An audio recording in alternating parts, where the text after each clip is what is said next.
tengo una cierta alergia contra algunas costumbres nacionales como la improvisación.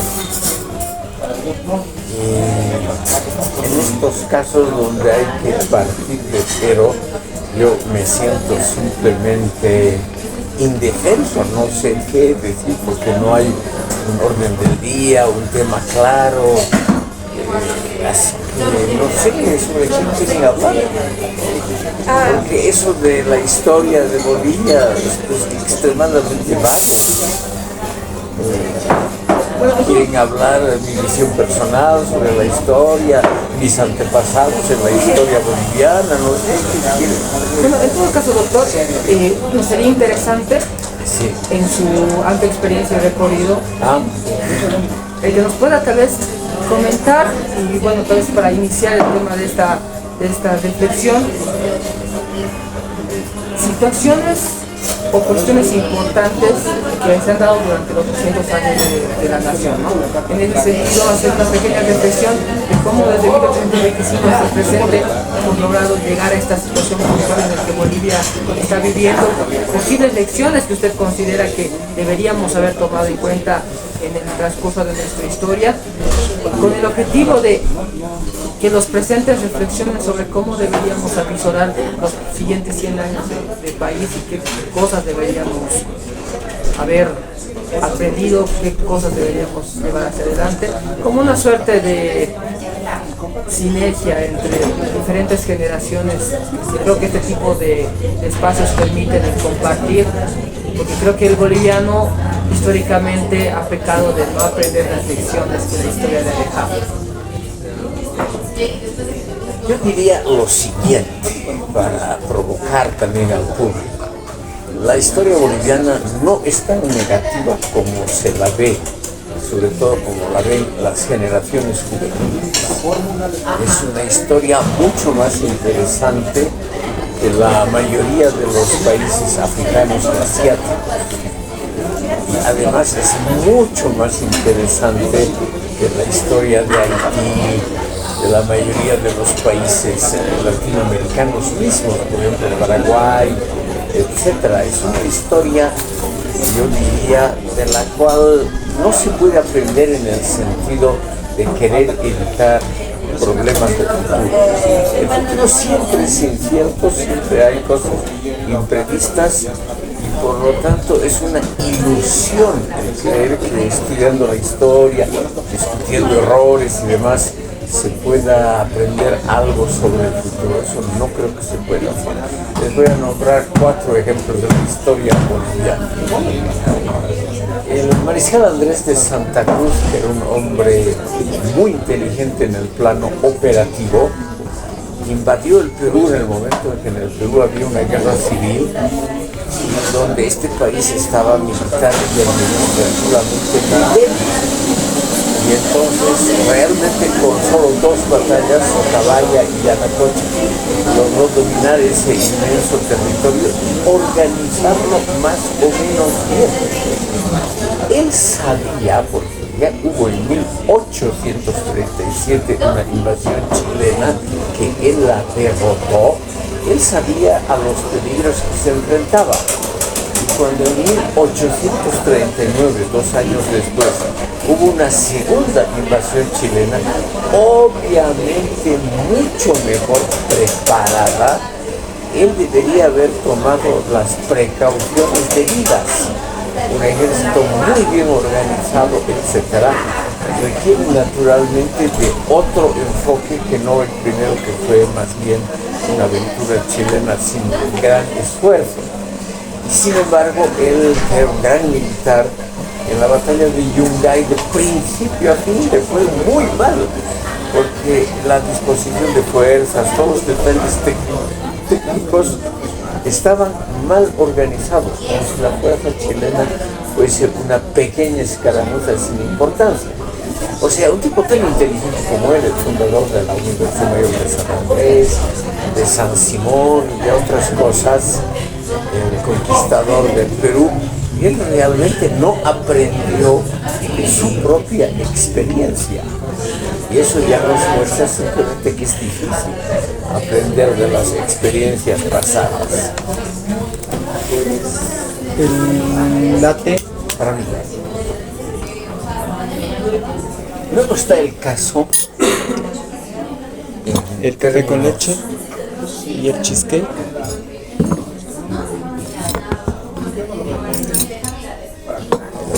En términos efectivos, más grave que fueron las negociaciones con el Paraguay. Bolivia debería haber sabido que el territorio en disputa nunca fue realmente boliviano ni estuvo ocupado por fuerzas bolivianas. Eso de pretender que el límite boliviano iba hasta la confluencia del río Pilcomayo con el Paraguay, que son las afueras de la ciudad de Asunción, era pues una idea absolutamente descabellada. Eso es una bravuconada boliviana. Claro, una bravuconada. Y lo mismo lo que dijo el presidente Salamanca, en 15 días tomamos Asunción, etc.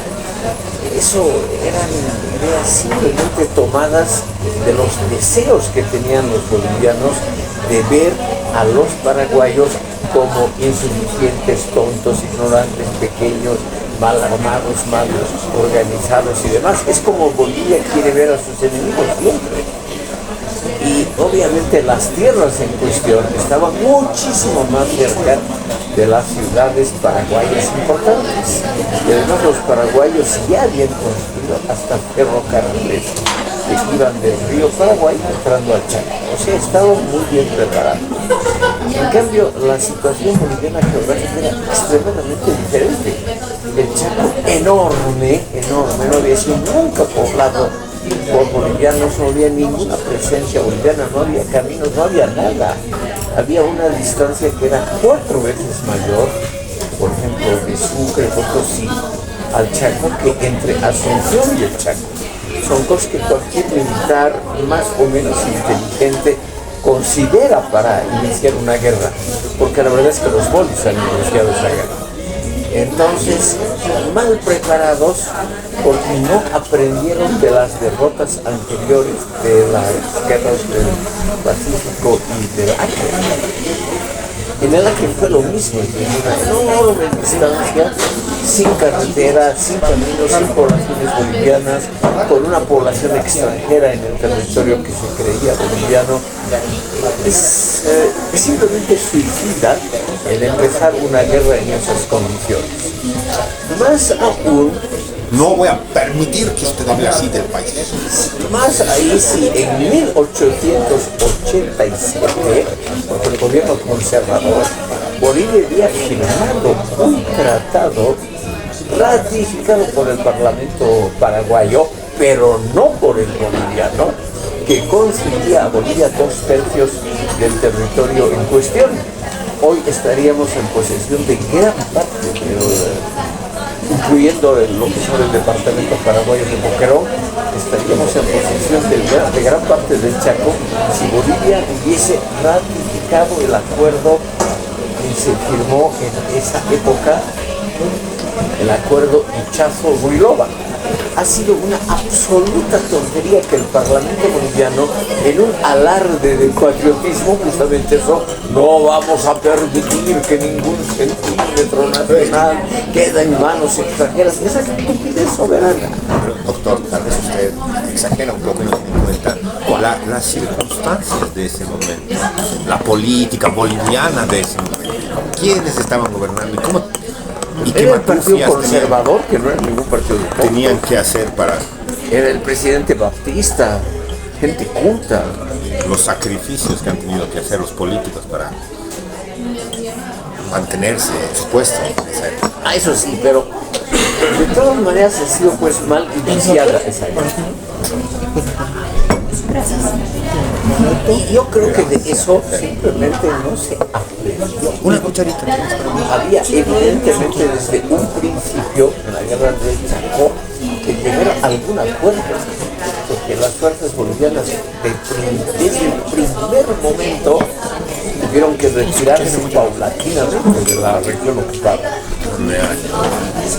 Entonces, yo creo que hay en este país una dificultad de procesar errores o simplemente experiencias pasadas. Es decir, hay una resistencia a aprender. Eso no se modifica fácilmente. Es decir, es algo que está muy profundamente arraigado aquí, la tendencia a creer que se sabe mucho. Los historiadores, todos más o menos hacen lo mismo, hasta gente liberal. Por ejemplo, mi antepasado, José María Linares. Él es el que dio el encargo del primer mapa oficial de Bolivia, sabiendo que Bolivia no tiene nada que hacer en el extremo sur del Chaco. Y sin embargo, en ese mapa oficial, los límites bolivianos llegan hasta Asunción. Y eso se les hizo creer a la población que Bolivia era un país que había perdido 2 millones de kilómetros cuadrados. Todo cuento chino.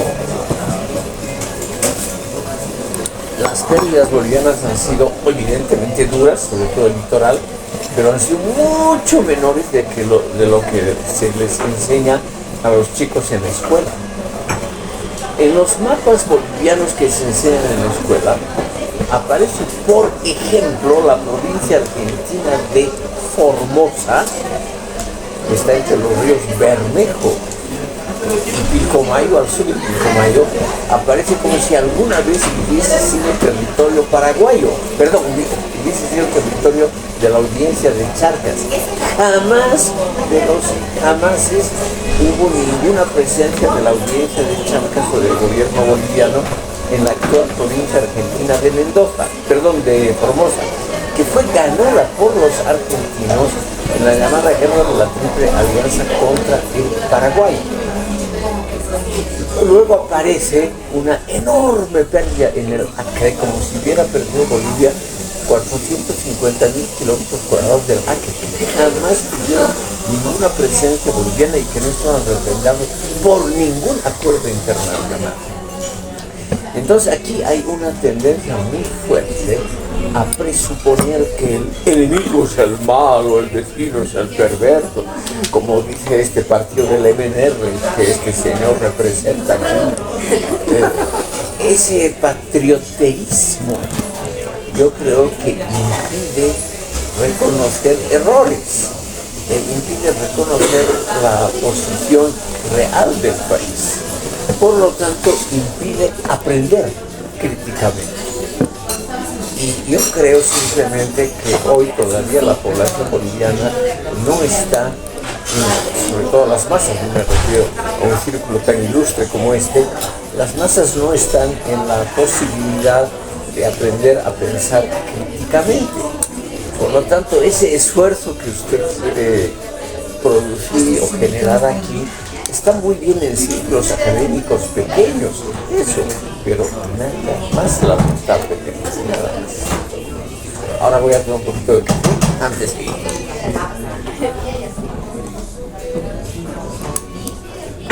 ¿Alguien quiere criticar esas débiles palabras del doctor? Cuando termine el doctor.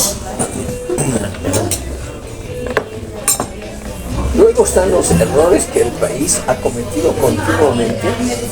Por ejemplo, volver a modelos estatistas, a modelos donde el Estado maneja la economía, etc., sabiendo que esos modelos han tenido un resultado extremadamente mediocre.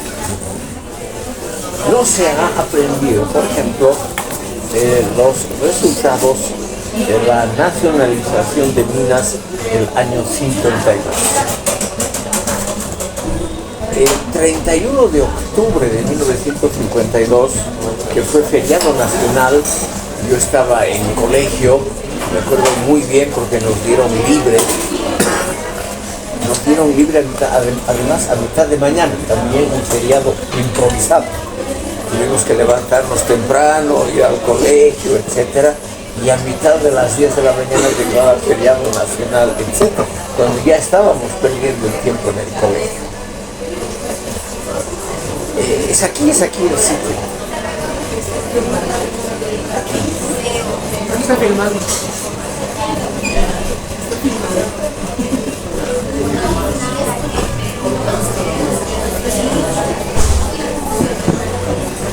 MNR tenía dos argumentos principales extremadamente populares para estatizar las minas. En primer lugar, lograr el control estatal sobre recursos estratégicos que estaban en manos aparentemente extranjeras.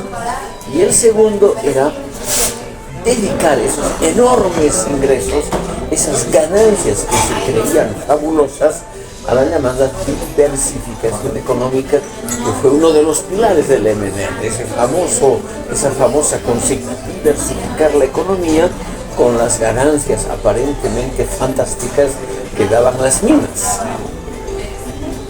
Las minas fueron estatizadas el 31 de octubre y todavía las tres empresas pagaron dividendos bastante buenos a los accionistas hasta el 30 de octubre.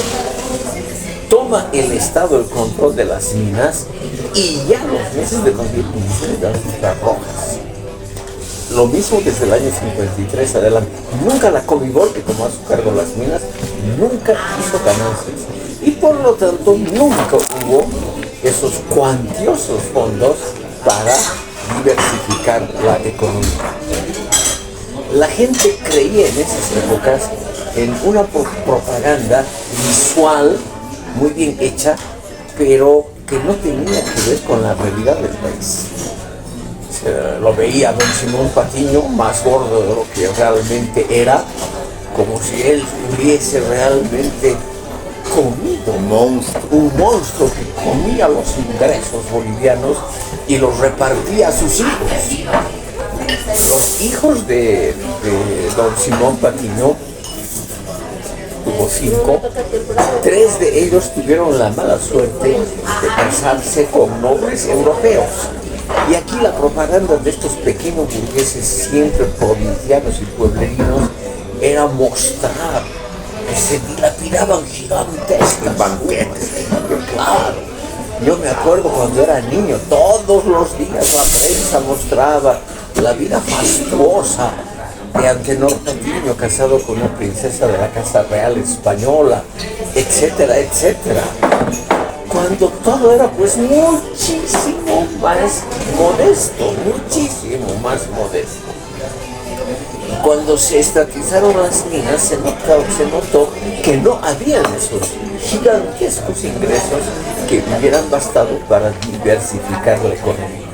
Pero la población y los políticos no han comprendido eso y las décadas siguientes se ha vuelto a agrandar el Estado como emprendedor, como empresario privado, etcétera, creyendo que se lo podría hacer muy bien y que había que, ahora con lenguaje moderno, los izquierdistas dicen hay que acabar con la anarquía del mercado, algo que les parece a ellos una verdadera pérdida de recursos, cuando la realidad simplemente no es así. Entonces, para terminar, estimado público, yo creo que la intención del señor Burgoa de aprender de la historia es una buena intención, no lo niego, está siendo bien intencionado, pero no creo que tenga un efecto masivo sobre la población. Para decirlo con una palabra final, a la población le encanta ser engañada. ¿Listo?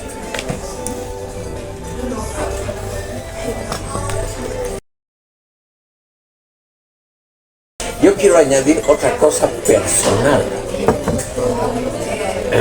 Debido a relaciones familiares, a mí me consta de primera mano cómo vivían los descendientes de Simón Patiño en Francia. ¿Ya? Y no era lo que aquí se imagina la gente, que se dilapidaba, que sacrificadamente los obreros bolivianos habían sacado a las entrañas de la tierra. Nada de eso era verdad, todo era simplemente una buena organización empresarial. Don Simón Patiño, como genio empresarial, ha sido uno de los mayores en América Latina, y eso aquí no se quiere reconocer. Realmente un genio de la organización. Y ahora les contaré lo que me dijo muchas veces Simón Patiño tuvo una hija mayor, Graciela Patiño, que se casó con un primo de mi padre. Y él me dijo, no deben ser tan mal pagados nuestros obreros, no deben ser tan, porque abandonan sus hermosas chacras, sobre todo en Cochabamba, para venir a trabajar a las minas. Ellos saben lo duro que es el trabajo minero, pero con toda seguridad ganan más que trabajando sus propias chacras en el Valle de Cochabamba. Por eso es que migran a Oruro, a Yayato, a Uncilla, a Catavia, además. ¿Por qué migran? Porque ganan más. Hacer un trabajo duro, todo lo que se quiera, pero ganan mucho más, tienen acceso a pulpería, a cine, a deportes. Todo eso había en Mejía, en Yayagua, o de los Aramay, en Telamay, en Quichisla, todo eso había. Los obreros que iban porque les iba un poquito mejor que en sus ocupaciones ancestrales. Y no es pecado pagarles un poquito más. Eso jamás aquí se ha discutido, siempre se ha creído que los varones del estaño eran malísimos, perversos, unos monstruos que succionaban la gloriosa sangre boliviana, todo pues. Las lampreas. Sí, todo pues hecho. Pregunta por ahí.